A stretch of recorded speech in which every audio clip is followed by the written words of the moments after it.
tech is amazing. Cell phones are amazing. We can do so much. We've got so much freedom. We can go anywhere. We can do anything. We can connect. We can get information. We've got artificial intelligence now. So we've got ever more like things, not just can we find stuff, it's like things are even figured out. If you ask the question in the right way Mhm. now, then you can literally get an answer which would probably take you a couple of weeks to figure out in minutes. Mhm. So there is, I mean, it is pretty amazing. We're both agreed. Mhm. Anyway, that's what a lot of people are thinking. What's possibly wrong with that? Well, I think actually we're all more being harmed more than we realize because we are enthralled. We are enchanted by the technology. It's very magical, like you're saying. It seems like we can be whatever. But what we're trading in the process is something we're not acknowledging and really looking at. And what we're trading when we hand over our sovereignty, our ability to think for ourselves, to figure things out ourselves to the machine, to give us the answers immediately, we're losing that. What you don't use, you're losing. So in your brain, and there's massive brain changes. And I have a whole chapter that's like my biggest chapter in the book is about the brain Hmm. and what this does to it. So, and it's not good, right? So is it worth it? Just because we can, should we do this? And this is the questions we're not asking. We're kind of just going along with it. And we do, and it does feel like a dance out of our control, and that it's this tool versus master reversal. I'm thinking, that's is a big theme in the book too, that and especially my first chapter, I get into this. So it's like that tool is no longer your tool when it's beeping at you, when it's designed to be addictive, when it's designed to maximize user engagement and to constantly prompt you and to lead you.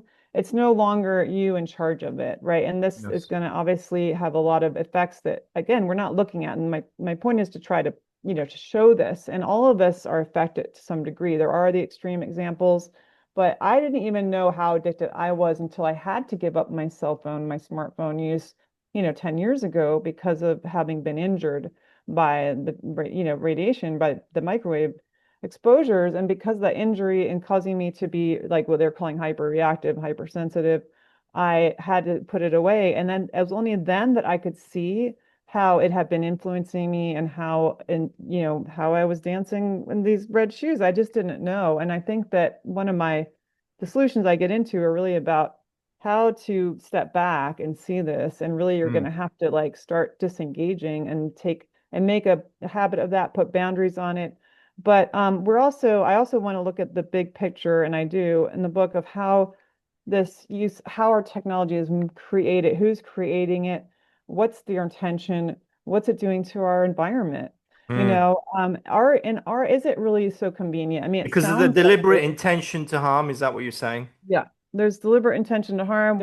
Own internal documents, researching what this does, especially to teens and their social media, and they know it harms them, and I mean, very in extreme ways, with their self-image, self-esteem, leading them into suicide and all this. They know that, and then yet they continue, and they could make changes to decrease those harms, but they don't because bottom line is the profit, and the profits you Right. get. User engagement is leading to addiction. And I guess the bottom line is that addiction pays. Addiction generates profits. And Right. that's really where we are. And if people are not realizing this, then they're unwillingly feeding this beast and all of that which you described, which sounds scary about, us becoming machines or being taken over by machines or our brains being transferred into machines and all of that. And the thing is, it's the tech addicted adults that are the example for the children. It's the tech addicted adults that are enabling this, and we're blaming children often, like, oh, look at these kids, like they are all gaming and they're on social media all the time and it's crazy. But who gave them this stuff? Who's showing them how to behave too, the example, right? Yeah, we can do what we want as adults, but we're the example. And if you're a Mm, parent, what kind of example are you setting? And also I just my emphasis here, and like you're saying, I'm trying to present these things to show what's happening, but so that we can make conscious choices about our tech use. I think we're not doing that. And we're not doing that because we're vulnerable to the exploitation. Our neurobiology is being exploited by the design of our technology. Our design could be very different. We Mm, could have them more as tools. We could have them as research tools without that happening, without it being like, based on casino slot machine, models. I mean, that's what's happening. So even when I'm checking my email, that dopamine hit is happening, right? So what's going to be in my email? Is it going to be good, bad? I mean, in that it's kind of like anticipation of social approval that's everywhere online. Even if you're not on social media, the likes, the rewards, it's just the endless, infinite scrolling.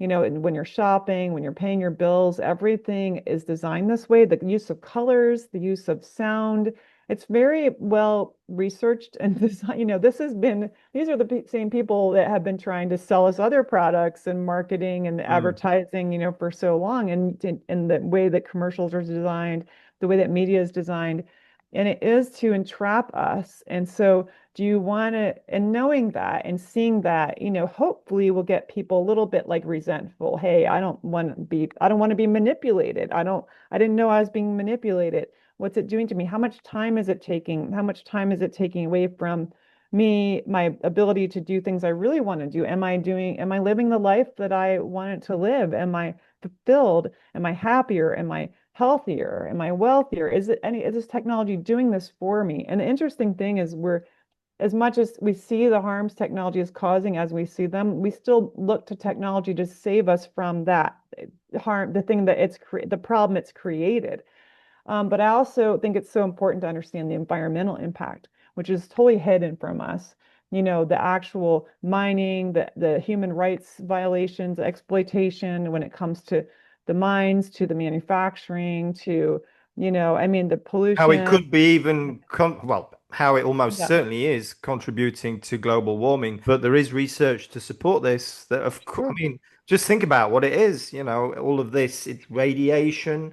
Think Yeah, about what it does in the body. Think about what a microwave oven does to your food, yeah. right? That's microwaves. Now think about all of those cell towers everywhere, all of those, everything smart, everything Mhm. Bluetooth, covering the planet, all of those satellites in space emitting Mhm. this similar kind of radiation, different frequencies. How can that not Yeah. contribute to global warming? And yet, have we seen that on the evening news? No, never, never. And they always want more of it to somehow monitor things so that, supposedly we can improve things. But also not shown is the deforestation to make way for data centers, for the power, more power. We need more power. The more we have this tech and the electronics, we need more power. So we're talking about energy crisis at the same time. We say we need more smart energy to solve the energy crisis, which means we need more power from somewhere, which means more honestly, it comes down to deforestation over and over again. And to me, that changes the weather in a way that is Mm, massive. Like, so you have a lot less, you'll have less rain.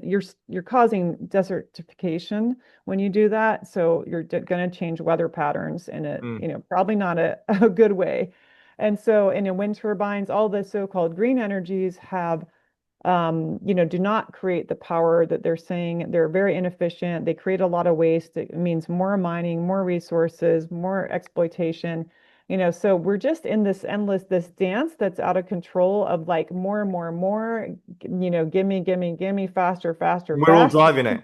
Thank you so much, Rowan. Thank Thank you. you, listener, viewer. My name is Lloyd Burrell from electricsense.com. This interview and all my interviews are in the EMF Expert Solutions Club with transcripts. Thanks so much. Until next time, have a great day. Take Thank care. you Thank again. you. All right. Bye bye. Thank you. Bye.